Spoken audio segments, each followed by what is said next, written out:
más tranquilo, observar las características individuales del niño, porque tiene niños que son más sensibles que otros, características emocionales distintas, para evitar un trabajo de fatores sociales, porque el bruxismo no tiene cura, infelizmente no. Podemos trabajar con una calidad de vida, alimentación,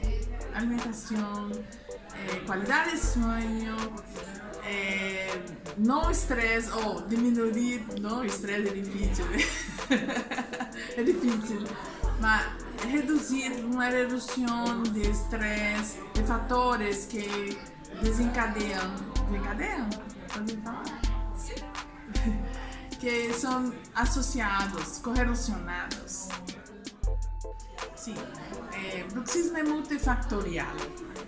El componente comportamental es fuerte, importante. Personalidad, ansiedad, estrés, calidad de sueño, roncar, son factores muy importantes.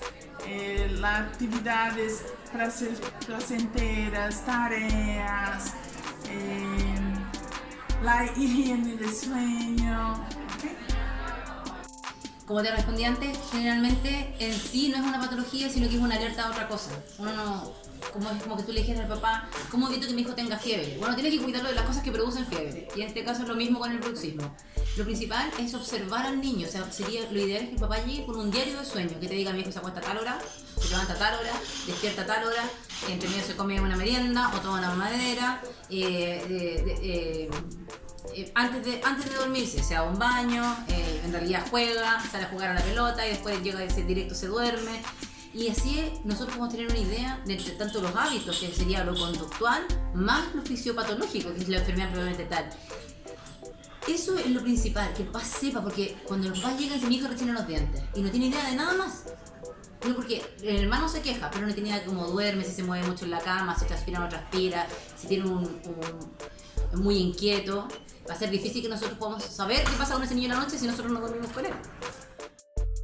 Evidentemente hay que ver el tiempo de pantalla que usan, que es una dificultad en estos momentos, digamos, para todos los padres, pero el tiempo de pantalla, la cantidad de azúcar, la cantidad de actividad física, o que no existe una correcta higiene del sueño, que los padres estén poco interiorizados en cuáles son las rutinas que se deben seguir para que el niño tenga una buena calidad de sueño, y eso incluye que el paciente tenga un dormir normal, es decir, sin bruxismo, sin ronquidos, sin sudores excesivos, sin levantarse a hacer pipí, sin insomnio, entre otras cosas.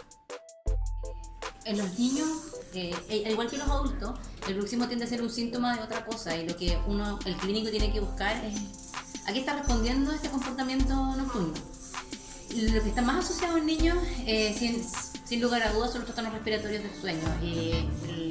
La evaluación médica, desde el punto de vista del odontopediatra o el clínico, el dentista que observe o diagnostique un posible bruxismo del sueño, tiene la obligación de hacer un descarte de trastorno respiratorio. Es decir, observar el tamaño de las amígdalas, consultar por los tratamientos de rinitis, pedir una evaluación por otorrino, incluso evaluar la morfología craneofacial del paciente, un paladar estrecho, una respiración oral evidente, una nariz muy pequeña, tienden a ser señales o alertas que deberían ayudarnos a complementar un diagnóstico etiológico. La rompopatía es una patología. La rompopatía la podemos dividir en primaria y secundaria. Nunca roncar es normal. La rompopatía significa que hay un aumento de la resistencia de la vía aérea al ingreso de aire. Por lo tanto, tenemos que descubrir cuál es la causa. Dentro de las causas más importantes en los niños es el síndrome de apnea obstructiva del escolar, secundario, y una hiperplasia amigdaliana. Esa es la causa más frecuente de los niños. Bueno, primero que todo hay que ver la causa del bruxismo en los niños. Hay múltiples causas.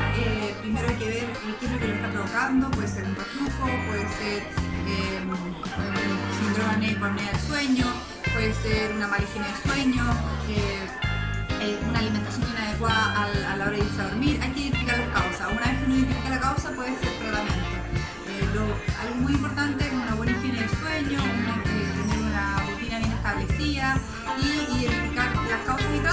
Si es el reflujo, tratar el reflujo y por eso va a ser el bruxismo. Dentro de los factores que alteran el bruxismo en los niños es una fragmentación de sueño. Al haber bruxismo hay una fragmentación de sueño y eso disminuye la calidad de sueño y la cantidad de sueño. Por lo tanto, vamos a observar en niños que la eficiencia de sueño está disminuida y por otra parte la calidad está alterada teniendo una arquitectura no adecuada según la edad del paciente. Aumenta el sueño superficial, disminuye el sueño profundo y eso se ve en una alteración, una merma en el rendimiento escolar, alteraciones cognitivas, hipersomnolencia diurna, cefalea, dolor de la articulación intermandibular, consecuencias del ánimo, irritabilidad, dolor, etc.